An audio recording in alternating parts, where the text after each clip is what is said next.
Hey everyone, Scott here to discuss Johnny English Strikes Again, starring Rowan Atkinson, Ben Miller, Olga Kurilenko, forgive me if I said that wrong, and Emma Thompson, and directed by David Kerr. Now, I have to say, I'm sorry I'm late because I was held up by a bunch of things, so now I get to do this movie again, so yay. Let's get into it. A hacker named Jason Volta hacks everywhere, including the MI7 in London, while an MI7 agent is supposed to check on the monitors. But what does he do while he's in his position? He plays a video game on his phone. That's what bothers me, and he should be looking at the monitors the whole time, not playing video games on his phone. But hey, I'll give it this. If he wasn't playing on his phone and check the monitors, there would be no movie. The head of MI17, the Prime Minister, played by Emma Thompson, tries to get every agent on duty to stop all this, but they'll be compromised. And who can they get? Johnny English, returned by Rowan Atkinson. Johnny English teaches a school of children how to become a classy spy, like he was until he retired. And I do like how Johnny teaches how to be a spy. I would take his class for how clever he is.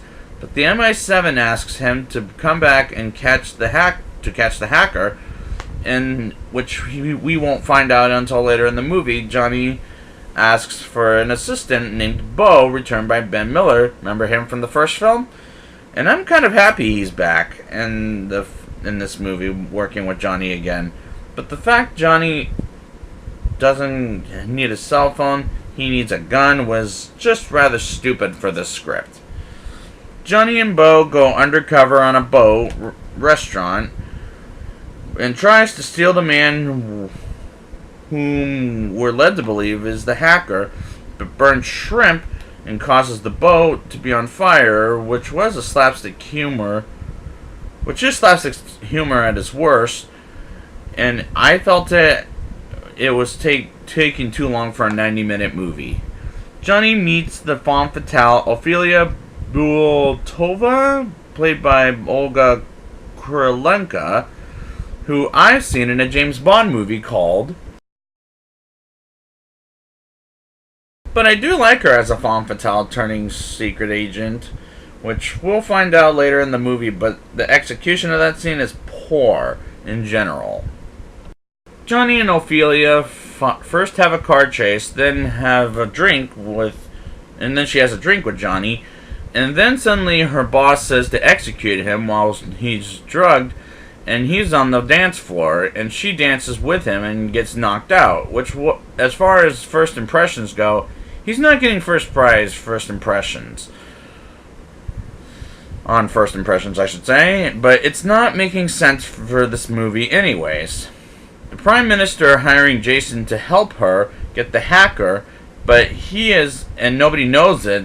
They're not suspicious about it either, except for Johnny, who they think is a clown. That didn't make sense to me.